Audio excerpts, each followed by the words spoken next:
Je m'appelle Janine Boudou, je suis née à Rodez. Et le jour, la date est... 12 mai 1947. Et nous pouvez expliquer un peu ce qu'avait fait dans la vie? Oui, j'ai fait beaucoup de choses. J'étais d'abord l'aînée des 6 enfants de Jean Boudou, ce qui n'était pas rien. Jusqu'à 8 ans, oui, mon père était mon instituteur. Et c'est là où j'ai appris la langue d'oc. Nous ne la parlions pas à la maison. C'est à l'école que j'ai appris la langue d'oc. Pour moi, c'était une langue importante. C'était une langue littéraire parce que mon père, contrairement à ce qu'on a pu penser, était un homme d'une culture immense. Et pour moi, il pouvait aussi bien me donner Mistral, Robert Laffont ou Pessamès et me donner quelqu'un comme les Russes Dostoïevski ou surtout Dos Passos. Enfin, pour mon père, il ne me faisait, si vous voulez, à l'école, pour moi, il n'y avait pas de différence dans cette langue. Elle était littéraire. Voilà. Je l'entendais quand nous allions une fois par an à Crespin, chez ma grand-mère, puisque mon grand-père est mort le jour où je suis née. Donc je ne l'ai pas connu, le père de mon père. Donc nous allions une fois par an à Crespin, où il y avait mon oncle Cyprien et ma grand-mère. Et là, c'était très compliqué parce que, bon, enfin c'était compliqué non, mais ma grand-mère nous parlait en français. Hein, elle parlait à tout le monde la langue d'oc quand on arrivait. En plus, enfin bon, je vous raconte des petits trucs, mais ça c'est marrant si vous voulez. Parce que quand nous arrivions à Crespin, elle ne disait pas Jean, mon père s'appelait Jean. Et elle lui disait Clément, tu vas au champ aider ton frère Cyprien. Et pour nous, c'était curieux, quoi. C'était plus notre père, c'était quelqu'un d'autre. Voilà. Et donc, elle nous parlait en français. Et surtout à ma mère, elle parlait en français, puisque ma mère ne voulait pas que nous parlions la langue d'oc à la maison. Hein, donc voilà. Donc voilà pour mes premières expériences de langue d'oc. Ensuite, je suis rentrée en 6e à Millau, et c'est là que j'ai compris, ou qu'on m'a dit, que mon père n'était pas écrivain. Avant, mon père me donnait ses livres, c'est-à-dire j'ai eu droit au Conte de Meustal, au Conte de Balsa, et à la Grave sur Camille, qui étaient d'ailleurs les 3 livres qui sont parus en bilingue. Mais je les lisais en langue d'oc. Et donc, quand je suis arrivée au collège de Millau, parce que c'était un collège, en 6e, ma prof, on nous a demandé, ça je le raconte souvent, puis je vais le raconter, c'est une anecdote, mais c'est quelque chose qui... J'avais 9 ans quand je suis rentrée en 6e, donc j'étais petite quand même. Et elle nous avait demandé quel métier on voulait faire quand on serait grand. Et donc, moi, j'ai fait une rédaction en disant que je serais écrivain comme mon père. Et quand elle a rendu les copies, elle m'a fait passer au tableau et elle m'a expliqué que mon père n'était pas écrivain. Et j'avais 9 ans. Ce qui fait que je n'ai jamais parlé chez moi. Et je n'ai plus jamais voulu... Enfin, je n'ai pas plus lu les livres de mon père jusqu'à 18 ans. Donc c'est des blessures qui... Enfin, j'étais peut-être plus sensible que la moyenne, mais je veux dire, c'est quelque chose qui est terrible, quoi, pour un enfant. Voilà. Et donc, mes autres frères et sœurs, eux, n'ont pas accroché à l'école. Et puis après, mon père est devenu instituteur itinérant agricole. Donc, ce qui fait que je suis la seule de la famille à parler. C'est pour ça que même ma mère, elle m'a laissé... j'ai pas fait correctement, mais enfin, m'occuper des droits, enfin, plus ou moins, de ce qui concernait mon père. J'étais au collège de Millau, j'étais au lycée de Mende. Ensuite, ma mère était malade, assez malade, donc je suis restée pour élever mes frères et sœurs. Et entre-temps, j'ai eu ma fille, et Valérie, et donc là, ma mère, ne supportant pas ou ne voulant pas supporter les mères célibataires, m'a renvoyée. Mais du coup, mon père a pris ma mère en Algérie, et ma mère en Algérie, elle ne s'est pas supportée, elle s'est suicidée, enfin elle a fait une tentative de suicide, ce qui fait que je suis repartie avec ma fille en Algérie.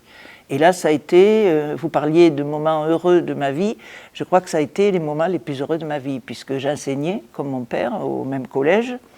Et nous, Jacques, Nadine et Françoise étaient au lycée Descartes à Alger, et mon frère Jean-Paul, le troisième était à El Arach, il faisait des études d'ingénieur agronome. Donc là, c'est une période où, en plus, en France, c'était l'époque après 68, et parce qu'avant, j'avais eu l'impression, et je crois que c'était une impression, que les messieurs universitaires et compagnie n'avaient pas une grande opinion de mon père. Hein. Il n'a pas été, par exemple... Bon, ce n'est pas des règlements de compte, je dis comment je l'ai vécu. Ce qui fait qu'à ce moment-là, il y a eu chez Segers la poésie occitane. Je ne sais pas si vous vous rappelez, mon père n'y était pas. En Algérie, oui, c'est vrai. En Algérie, il a écrit La Chimère, il a terminé La Chimère, et c'est le dernier livre qu'il a vu avant de mourir, hein, qui est édité, et il n'y a pas eu une critique. Et après qu'il soit mort, Nelly a dit que c'était son chef-d'œuvre. Enfin, vous voyez, c'est des choses, moi j'étais très proche de ça, parce que j'étais la seule qui parlait la langue d'oc, mon père était content que je sois au courant, et donc, et à ce moment-là, donc, les gens de ma génération, il y avait Marty, il y avait Patrick, il y avait Josiane Vincent-Jout, enfin tous ces chanteurs que vous voyez à Crespin, qui se sont mis à le chanter. Et là, mon père était, je ne sais pas comment dire, ça a été pour lui quelque chose d'extraordinaire, d'être reconnu par cette jeunesse, que ces poèmes, qu'on méprisait tant, et dont on a dit après, Nelly par exemple, que les aubes de mon père faisaient partie des plus belles qui puissent exister, mais tout ça, ça a été dit quand il a été mort, bien sûr. Et donc, mon père, enfin, je ne sais pas si vous avez vu le film de discours, mon père était pareil, c'est-à-dire qu'il ne bégayait pas. Et en classe, il n'avait pas ce problème, mais quand il était très ému, comme moi maintenant, et si vous voulez, il devenait très rouge, il ne pouvait plus parler, c'était fini. Et pour nous, c'était une souffrance, quoi. C'est une souffrance quand vous voyez votre père qui... Il ne pouvait plus, c'était plus possible. Donc, à partir de ce moment-là, ça a été fini. Il n'a plus jamais eu ce problème. Parce que ces jeunes, quand on venait en vacances sur le Larzac, ces jeunes lui parlaient, ces jeunes le respectaient, ces jeunes faisaient attention à lui, le respectaient, parce qu'il y avait plein de jeunes qui, en dehors des chansons, ont découvert le livre des Grands Jours, le livre des Catoilles, enfin, et puis aussi un livre qui a été massacré dans la réédition, c'est la Sainte-Estelle des Centenarii. Parce que la Sainte-Estelle des Centenarii, mon père l'avait écrit.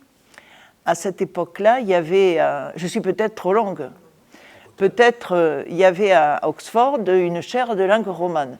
Et il y avait un Catalan qui s'appelait Baptiste Airoca, qui était professeur et il connaissait très bien la langue d'oc et mon père. Donc il envoyait ses étudiants chez mon père. Et nous avions chez nous donc un étudiant qui s'appelait Alain Ward. Vous en avez peut-être entendu parler. C'est lui qui a fait le premier chansonnier occitan. Donc vous voyez. Et mon père adorait Dos Passos, je ne sais pas si vous... C'est pas Dos Passos, Faulkner, pardon. Et Faulkner, il écrit avec des fenêtres, c'est-à-dire, il y a un livre dans le livre, si vous voulez. Et alors, mon père avait profité de l'occasion qui est Alain Ward dans la Sainte-Estelle del Centenario, et qui se moque des intégristes occitans, une fois de plus, et c'est peut-être pour ça qu'il ne pouvait pas le supporter. Et donc, si vous voulez, il avait demandé à Alain Ward de faire des titres en anglais, puisque la Sainte-Estelle del Centenario, c'est l'histoire d'un fou qui est à Quessiol, qui jette son journal par-dessus le mur. Je ne sais pas si vous l'avez lu, la Sainte-Estelle, mais il faut le lire en version originelle, parce que c'est délirant. Mais quand il a été réédité, où on a supprimé tous ces sous-titres, tous ces surtitres, puisque c'était l'histoire d'un journaliste qui racontait l'histoire de cet homme, enfin, et avec des titres en anglais, si vous voulez. Donc c'était d'une modernité. Mon père est un écrivain très moderne, il ne faut pas l'oublier, ça. L'œuvre de mon père n'est pas triviale, c'est une œuvre immense. Voilà, donc qu'est-ce que je disais? Ben, je ne sais pas. Donc je ne sais plus où j'en suis. Je ne sais plus, j'ai perdu le fil, excusez-moi. Donc oui, j'étais en Algérie, et puis mon père se sentait très malade, et je ne pouvais pas, alors ça aussi c'est des histoires aveyronaises, vous voyez, je payais ma cotisation au syndicat de l'éducation nationale en Aveyron, mais quand il a fallu passer l'examen pour me titulariser, le syndicat aveyronnais a dit que ça ne les concernait pas. Ils avaient pris ma cotisation, mais ça ne les concernait pas. Donc mon père était très inquiet. Donc il m'a obligé à passer le concours administratif. J'ai passé le concours administratif la première année. J'avais été nommée à Manosque et je n'ai pas voulu y aller. Je voulais rester en Algérie. Donc là, mon père n'a pas insisté. Et la seconde année, j'ai eu le même concours, mais là, j'ai été nommée en Alsace. Et là, mon père m'a obligée à y aller. Et j'étais au lycée Churet de Bar, c'était à côté de Strasbourg. Vous connaissez? Je suis alsacien. Ah, ça a été une expérience. C'est dommage que mon père soit mort parce que finalement, c'est une région extraordinaire. J'ai découvert beaucoup de choses en Alsace. C'est joli. Oui, et puis en plus, c'est très curieux parce que donc mon père, je suis partie en Alsace avec mes frères et sœurs et ma mère qui sortait de l'hôpital psychiatrique de l'Éducation nationale. Donc c'était dur, quoi. Ça a été assez dur. Et puis en plus, cette année-là, il y a eu la fameuse grande grève des postes. Et mon père n'a pas pu nous envoyer un sou d'Algérie, puisqu'il n'y avait pas la poste. Donc, vous voyez. Et puis ma mère ne s'est pas supportée, donc elle est partie. Et voilà, donc je suis restée seule avec mes frères et sœurs. Mon père est venu à Noël et c'est la dernière fois que nous l'avons vu, puisqu'il est mort en février, le 25 février 1975. Et voilà, donc après, c'était compliqué, puisque ma mère ne pouvait pas s'occuper de mes frères et sœurs, donc ça a été un peu compliqué. J'ai eu la tutelle, donc je suis restée seule avec mes frères. Ma sœur Françoise venait d'être majeure, mais elle était à ma charge quand même. Jean-Paul était toujours étudiant, et j'avais Jacques, Nadine et Valérie, donc ça faisait beaucoup. Ça faisait énormément. Donc c'était assez dur. Par exemple, pour vous donner un exemple de ce qui se passe en France, quelques années après, il y avait un juge des tutelles qui vous convoque 2 fois par an pour voir comment les choses se passent. Et un jour, il me dit « Et comment ça va pour l'argent, Madame Boudou ?» Alors je lui dis « Ça pourrait aller mieux. » Alors il regarde le dossier, puis il me dit « Jacques va avoir 16 ans, vous pouvez l'envoyer au travail. » Voilà. Donc, je veux dire, c'est compliqué la vie. Vous vivez avec un homme qui... en Algérie, c'était extraordinaire, quoi. Je veux dire, quand on vivait avec un homme comme mon père, on ne vivait pas dans un monde normal. C'était un monde rêvé. Pas rêvé, mais ce n'était pas le monde de tous les jours. Si vous voulez, moi, par exemple, je n'ai jamais ressenti le fait d'être mère célibataire. Je l'ai reconnu quand je suis arrivée au lycée de Bar, où le proviseur a dit « on ne recrute plus que des putaines à l'éducation nationale ». Vous voyez ce que je veux dire? Donc, quand vous me disiez de raconter des choses amusantes, il y en a eu quelques-unes, mais il n'y en a pas eu des tonnes. Enfin, vous voyez ce que je veux dire? Donc, après, les années se sont passées, la vie est passée, puis ma fille est tombée malade et elle est morte. Enfin, voilà, les choses sont compliquées. Voilà. Mais j'ai mis longtemps, très longtemps, à comprendre que mon père était un très grand écrivain. J'ai mis très longtemps à cause de cette blessure de mes 9 ans, quoi. Voilà. Alors, que vous dire de plus? C'est que mon père adorait la poésie. En Algérie, le soir, on lisait des poèmes, parce qu'on n'était que tous les 3. Dans la semaine, on était Valérie, mon père et moi. Donc, avec mon père, on lisait de la poésie. Ça, c'était quelque chose... Mon père adorait la poésie. C'était pour lui, c'était la finalité. Par exemple, il disait que les grands jours, c'était écrit en alexandrin. Et si on y réfléchit bien, c'est vrai, en Languedoc. Hein, voilà. Donc, je ne sais pas que vous dire de plus. Par exemple, c'est ce que j'aimais faire quand je faisais visiter la maison Jean Boudou. Je veux dire, par exemple, ils ont choisi, ça c'était une très bonne idée, ce qui s'est passé dans la maison Jean Boudou, c'était de faire un voyage dans l'œuvre. Mais il fallait faire un vrai voyage dans l'œuvre. Et le début est extraordinaire, ce passage des demoiselles, tout ça, et quelques années, 25 ans après, Houellebecq a écrit La carte et le territoire, et La carte et le territoire, c'est en plus grand les demoiselles.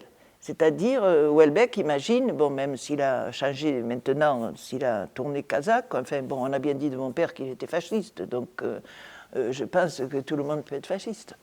Mais donc, si vous voulez, c'est la même problématique, et dans La carte et le territoire et les demoiselles qui a été écrit 25 ans après, même plus. Vous avez quelqu'un qui a eu le prix Nobel, qui est mort maintenant, qui est roumain, qui s'appelle Imre Kertész. Je ne sais pas si vous connaissez Être sans destin. Vous pouvez le comparer à la Grave Sulcami. La Grave Sulcami, c'est quelqu'un qui est ballotté par la vie, qui ne fait aucun choix. Et être sans destin, c'est la même chose. Donc, moi, ce que mon père m'a appris, c'est ça.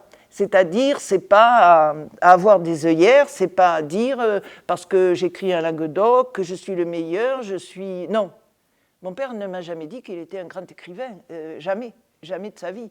Mais il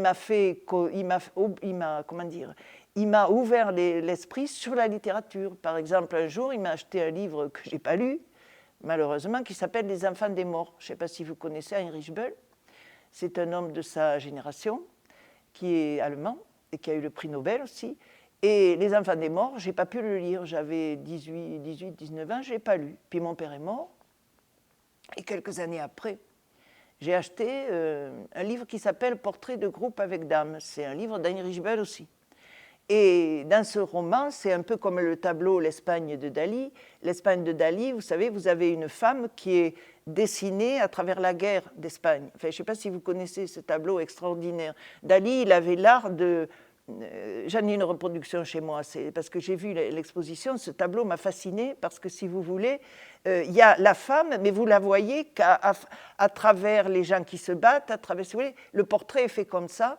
Et Portrait de groupe avec dame, c'est en littérature la même chose que ce tableau de Dali, c'est-à-dire on en a fait un film avec Romy Schneider, mais il n'est pas bon le film. Alors que le roman, c'est l'histoire de l'Allemagne pendant la guerre, à travers, si vous voulez, la vie des Allemands. Et ça, c'est extraordinaire. Et ça, si j'ai quelque chose à dire de mon père, c'est ça. Il m'a appris à choisir, à ne pas... je suis à un truc à Véronée là, qui s'appelle Livre Ensemble, où on discute des livres qui viennent de sortir à la Maison du Livre. Ce n'est pas spécialement intéressant. Ce qui est intéressant, c'est de dire, bon, ben, il y a tel écrivain qui, pour moi, est quelqu'un de très grand, vous voyez. Et moi, ce qui m'intéresse pour mon père, c'est de le comparer à d'autres écrivains dans d'autres littératures. Et c'est ça qui manque, je trouve. Voilà, c'est tout peut-être ce que je veux vous dire sur mon père, à moins que vous ayez d'autres... Mais c'est vrai que je n'ai pas vécu longtemps avec mon père, j'ai vécu 27 ans. C'est pas beaucoup. Et avant, c'était une vie difficile, puisqu'on déménageait souvent. Quand il y a un malade dans une famille, c'est compliqué. Donc, si vous voulez, ma vie avec mon père a vraiment commencé en Algérie. Avant, c'était compliqué. Quoi. Je veux dire, c'était une vie de famille avec une bonne, parce que notre mère... Enfin, vous voyez, il y avait quelqu'un de gravement malade dans une famille, ça pose problème. Vous voyez ce que je veux dire? Donc, voilà. Elle était originaire d'où, votre maman? Du Rhinc. Et mon père de Crespin. Mais ils se sont rencontrés, c'est très curieux, parce qu'en plus, vous voyez, c'est des choses, mais tout le monde le sait maintenant. Donc ma mère, les parents de ma mère étaient des riches fermiers, alors que les parents de mon père n'étaient pas très riches. Et ils ne voulaient pas partager la ferme, si vous voulez. Donc ils avaient envoyé leurs 2 filles au couvent. Et si vous voulez, mon père avait fait les chantiers de jeunesse avec le frère de ma mère, celui qui a hérité de la ferme. Et il a été nommé, en revenant du STO, où là aussi, bon, j'en ai pas parlé parce qu'il vaut mieux pas en parler, tellement ça a été horrible après la guerre, enfin bon, passons. Et il a failli quand même être fusillé quand il est rentré à Crespin, ça a été quand même quelque chose. Donc, il a été nommé à Durenc et mon oncle l'a amené à la maison où il y avait ma mère qui était en visite. Et quand elle a vu, elle a décidé de l'épouser. Donc ma mère était une sœur défroquée. Elle allait prononcer ses vœux quand elle a décidé d'épouser mon père. Vous voyez, c'est très compliqué la vie. Non, on a une vie de famille quand même. Mais je pense que les gens comme ça, ils ont des vies comme ça. Seulement, le problème, c'est que les enfants, c'est quelquefois un peu plus compliqué. Vous voyez ce que je veux dire?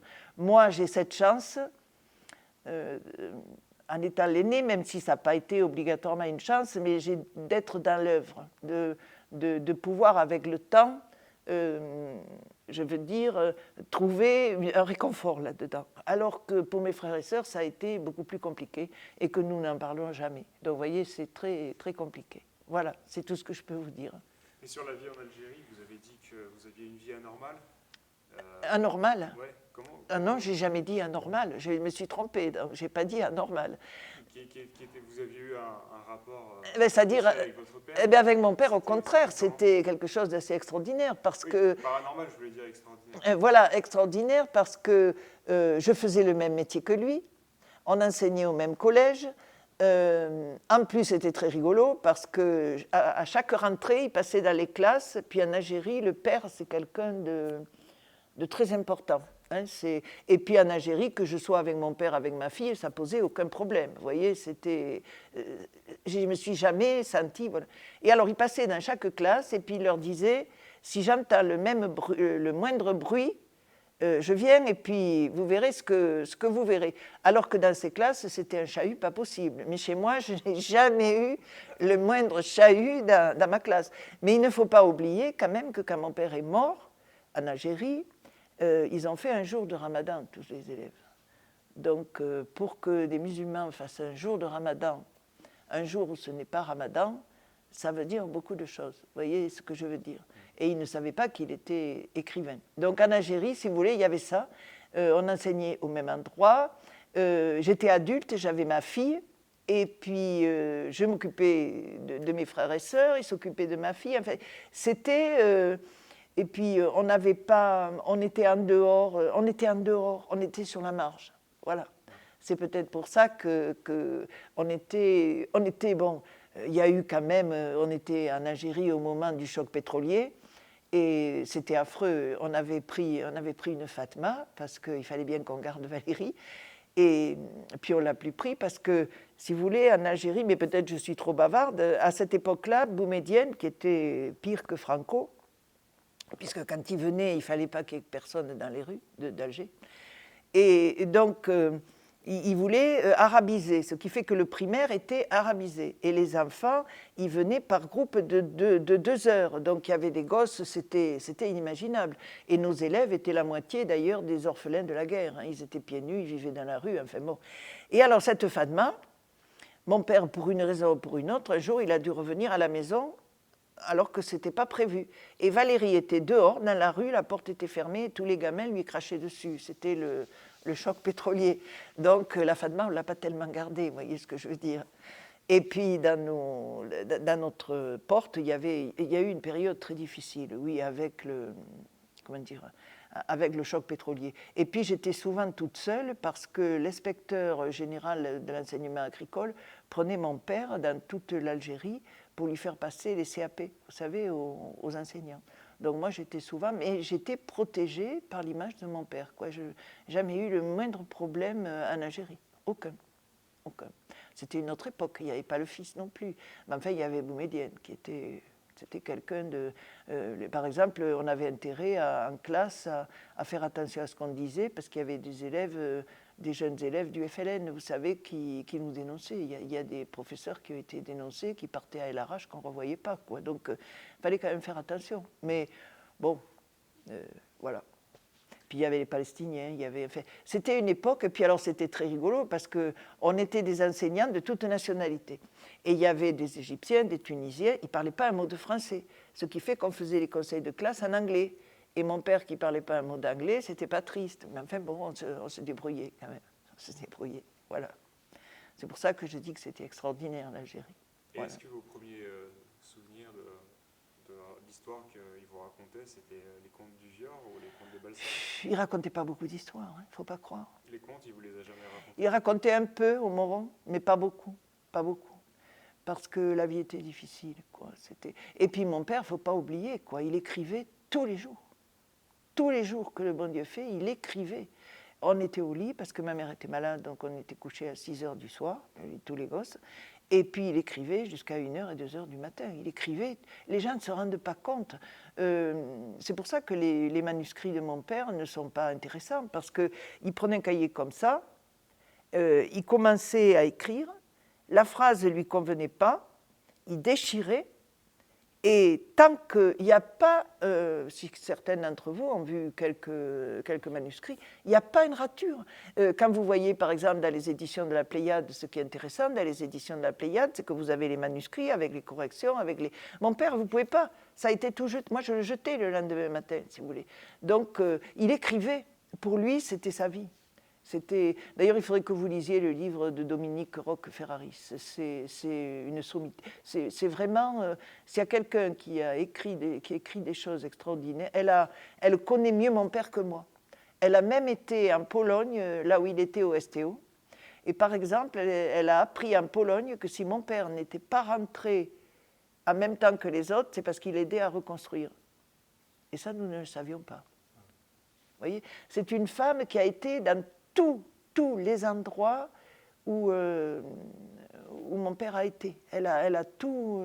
et son livre, il fait 800 pages quand même. C'est extraordinaire. Voilà. Et nous ici, on a tous lu l'œuvre de votre père, mais oui. Quelqu'un qui ne connaît pas l'occitan, quelqu'un qui n'a même pas conscience de la langue, quelqu'un qui n'a jamais lu votre père, ni en français ni en oc, en quelques phrases, qui est Jean Boudou? C'est compliqué. C'est un écrivain d'abord de l'absurde. Il ne faut pas oublier, c'est ça aussi qu'il faut bien dire, il est de la génération de Sartre, de Camus. Donc c'est une génération qui a vécu quelque chose que en Europe, que personne n'avait vécu avant, la Shoah, tout ça. Et c'est le questionnement, Sartre l'a posé, Camus l'a posé, de Dieu. Et mon père se l'est posé encore plus, je pense, que les autres. Il n'y a pas un livre où il ne parle pas de Dieu ou de curé, c'était très important pour lui. Quant à savoir s'il était vraiment croyant, ça c'est un autre problème, parce que, comment t'expliquer, dans la vie, on doit donner du sens à sa vie, peu importe. Maintenant, beaucoup de gens ne donnent plus de sens à leur vie. Mais quand vous voyez, par exemple, je ne sais pas si vous vous rappelez dans le livre des Grands Jours, quand le curé de Foncocutte explique pourquoi il est devenu prêtre. Je ne sais pas si vous vous rappelez de ce passage, mais c'est extraordinaire. Cet homme qui a fait la commune, qui va mourir, et l'instituteur et le secrétaire de mairie viennent pour empêcher le prêtre d'arriver. Je ne sais pas si vous vous rappelez de ça. Et le petit garçon, il voit ça, et c'est pour ça qu'il est devenu prêtre. Et il est prêtre d'ailleurs des gens qu'on ne veut pas. La fille verte, les prostituées, enfin, vous voyez ce que je veux dire. Mon père, c'est quand même l'écrivain des exclus, des gens de peu. Et en plus, ce qui est intéressant, enfin, je sais pas si en ce moment il y a plein de livres qui sortent, mais j'ai entendu dernièrement un monsieur qui s'appelle Rosan Vallon, et qui vient d'écrire un livre qui s'appelle, je l'ai à la maison, vous voyez, mais en ce moment, ma mémoire immédiate, c'est la force, et qui explique que c'est ce qu'a écrit mon père toute sa vie, je veux dire, que pourquoi les gens ne s'intéressent plus à la politique, parce qu'on ne les respecte plus, qu'on ne leur donne plus de dignité.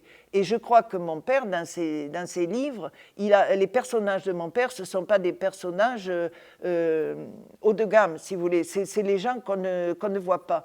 Et par exemple, enfin, moi j'adore les contes des Balsa, il y a celui de la cathédrale aussi. Cette femme qui vient pour demander la grâce de son fils à quelqu'un qui est son parent, mais qui s'appelle de Balzac, et qui la met dehors, et puis que c'est Jésus qui annonce la révolution. Ce conte est extraordinaire, je ne sais pas si vous le connaissez. Enfin, je ne parle pas l'occitan, mais l'œuvre de mon père, je la sais presque par cœur, vous voyez ce que je veux dire. Vous avez aussi le féminisme, vous avez, dans le livre des Grands Jours, vous avez cette phrase extraordinaire, « Père, mère, maison, des mots, mais les choses prennent la couleur des mots. Femme, je dirai femme dans toutes les langues que je connais, et chaque fois les idées changeront. Et les autres, les idées claires et les autres qui sont encore plus que les idées claires. Vous lisez des choses comme ça, ne me dites pas que c'est régionaliste, quoi. Il ne faut pas se foutre de la gueule du monde, quand même. Et l'écriture de mon père, c'est ça, quoi. Vous prenez les raisins de la côte. Enfin, c'est vrai qu'elle est... Cette œuvre, elle est enracinée, mais moi qui lis beaucoup, grâce à mon père, je lis, et grâce à mon père, je n'ai pas honte de lire des traductions, parce que sinon je ne lirais rien. Et vous vous rendez compte que les écrivains, ils sont enracinés dans un pays, c'est normal, ils y vivent. C'est pour ça qu'il a choisi d'écrire en oc. Il a écrit en oc, d'abord parce qu'à l'école normale, il a été encouragé par ses professeurs. En plus, il était admirateur de Bessou et de tout ça. Il a été encouragé. Et comme il était instituteur, il a été encouragé. Il connaissait Mouly. Et donc, ce qui fait qu'il a écrit, quand il était au STO, il a écrit à Mouly. Et on l'a encouragé. Mais il a toujours pensé que, d'ailleurs, ses 3 premières œuvres, il ne faut pas l'oublier, il les a écrites en bilingue, parce qu'il a toujours pensé qu'il fallait y aller par le français. Et il avait raison. quand j'ai signé par le français, je me suis fait insulter par tous les occitanistes, voilà. Et j'allais pleurer, j'avais quand même que 30 ans, pas un centime, je me faisais insulter tous les matins que Dieu voulait parce que j'avais signé pour des traductions en français. Et tous ces gens après se sont mis à écrire en français, quoi. Ils se sont quand même aperçus que une langue, comment dire, on ne connaîtrait pas les écrivains s'il n'y avait pas ce passage. La traduction, c'est un passage. Donc, moi, tous les gens à qui j'ai fait lire mon père en français, qui ne connaissaient pas en Alsace, quand a apparu le livre des Grands Jours et le livre des Catoilles au chemin vert, tous ces gens alsaciens qui l'ont lu, enfin, d'origine alsacienne, ils ont été choqués, ça leur a fait un choc, oui, mais de lire une grande œuvre. C'est pour ça, c'est ici en Aveyron que nous avons été humiliés. J'oublierai jamais l'inspecteur d'académie, puisque quand je suis arrivée ici, j'étais nommée d'abord à l'inspection académique et on gérait les instituteurs du département, et c'est l'époque où Aubin voulait appeler son école Jean Boudou.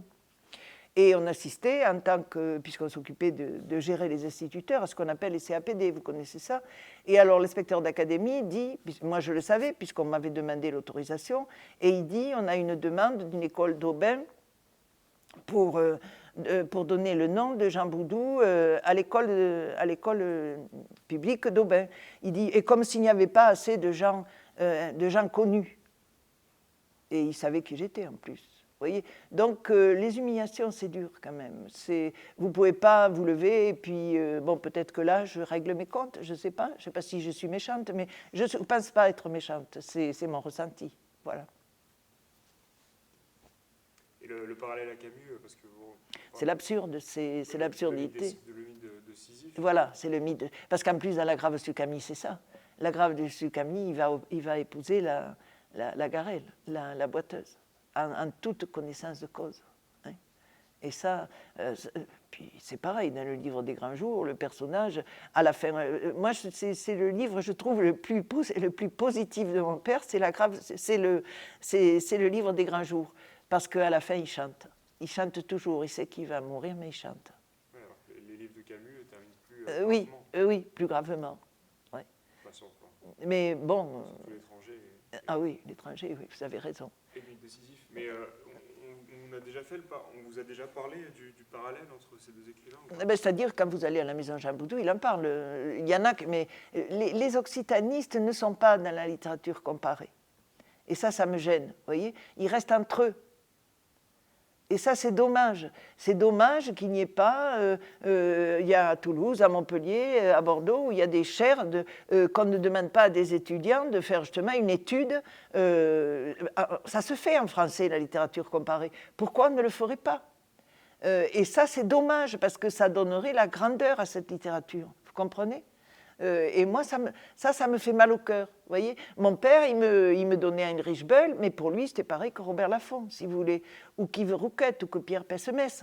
Pour lui, enfin, peut-être qu'il avait un degré dans les choses, mais si vous voulez, il m'a donné dans ma tête la liberté de penser que c'était moi qui décidais si ce livre, pour moi, c'était un grand écrivain, ou si ça n'était pas un... Et ce n'est pas tous ces abrutis qu'on met sur les tables, là, qui sortent toutes les rentrées. Enfin, je ne dis pas qu'il n'y en a pas de bien dans le tas, mais voyez ce que je veux dire. Voilà. Et vous pensez qu'il aurait souhaité avoir la même reconnaissance que Camus, par exemple Je ne sais pas s'il aurait souhaité. De toute façon, il écrivait parce que, et ça le dit bien Dominique Ferraris, il ne pouvait pas faire autrement. Hein, et je pense que c'est ça l'écriture. Bon, après, c'est certain qu'il écrit pour être lu. Hein. Je pense qu'après, il a pris conscience, petit à petit, qu'il était quelqu'un, enfin, qu'il représentait quelque chose. Hein. Mais après, il n'a pas fait comme ça, parce que pour avoir le prix Nobel, il faut se débattre, il faut faire tout un tas de choses. Mais mon père est mort trop tôt. Par contre, il y a un professeur de Milan dans les vallées. Ça m'a touchée. J'avais amené Robert Laffont qui habitait Florence. On était allés dans les vallées occitanes italiennes parce que Robert était, enfin bon, tout ça. Et puis nous avons déjeuné ensemble et il y avait un professeur de Milan et Robert lui dit, parce que Robert, ça a été mon second père quand même. Ça a été quelqu'un d'extraordinaire quand mon père est mort, vraiment. Et donc, Robert lui dit, voilà, c'est la fille de Jean Boudou, et voilà-t-il pas ce monsieur qui me dit, oh, que je suis content de vous voir, c'est dommage que votre père soit mort si tôt, il aurait eu le prix Nobel. Et ça m'a bouleversée, parce que c'était un Italien en plus, et voilà. Mais je pense enfin, je ne sais pas s'il aurait pu l'avoir, mais en plus, par exemple, il y a eu des projets de films qui ont été sabotés, enfin... Et là, on me conseille, alors je ne sais pas ce que vous en pensez, j'ai une amie francophone qui est amoureuse du livre des Grands Jours. Et alors, elle me dit, tu devrais l'envoyer à Dupontel, parce que c'est aussi délirant et que peut-être il pourrait en faire un film. Et je trouve qu'elle a raison, parce que mon père était délirant quand même. Aujourd'hui, quand vous pensez à votre papa, vous le voyez en train d'écrire? Oh oui, oh oui. C'est surtout ça. Et puis, quand même, quand on lisait les poésies, ça c'était extraordinaire. Non, vraiment, les poésies le soir. Il adorait l'anthologie de Georges Pompidou. Alors, on avait l'anthologie de Georges Pompidou, et alors on prenait ça et on hurlait de rire. Oh non, vraiment, c'est le Haransor, par exemple, on le lisait tous les soirs presque. Non, il adorait la poésie. Ouais, je crois que c'est les moments, parce que l'écriture, je ne le voyais pas beaucoup écrire, puisque, si, le lendemain, quand il y avait tout ça jeté à la poubelle, oui, mais sinon le reste, voilà, non. Et vous étiez sa première lectrice? Non. Non. Non, mais par contre, je me suis rendu compte après, pour les demoiselles, il me posait des questions, il me harcelait presque. Je me suis rendu compte après que j'étais un peu cobaye, quoi, parce que Les Demoiselles, c'est quand même un livre assez particulier. Et puis, vous voyez, par exemple, il m'ouvrait l'esprit, parce que je me rappelle un jour, on discutait, alors je lui dis, tu sais, papa, avant d'être occitane, je suis femme, parce que j'étais très féministe, c'est ma génération. Et il m'a répondu, tu as tout compris. Vous voyez ? Donc ça, c'est important. Et si vous voulez, il en parlait de ses livres tout le temps, mais on ne se rendait pas compte que c'était ses livres, si vous voulez. Voilà. Vous en rendez compte après. Dans son travail d'écriture, de qui était-il le plus proche quand il avait terminé un travail? À qui le souvenir? À Chabert. Il envoyait à Chabert parce que mon père, c'était un homme qui il voulait que Chabert lui, comment on appelle ça, lui normalise. Il a un peu trop normalisé d'ailleurs, Chabert, mais enfin bon, ça c'est un autre problème. Mais en plus, il a respecté. Par contre, Chabert, il a respecté, par contre. Mais c'est vrai que, non, il envoyait à Chabert, mais sinon, il parlait beaucoup de son écriture avec Robert Laffont et avec Mouly. Puis de toute façon, Mouly est mort après lui. Mais enfin, sur Mouly, comment dire, il le respectait profondément, mais c'était pas, en tant qu'écrivain, sa tasse de thé, quoi. Ça se sentait bien, quoi. Mais voilà, c'est comme ça.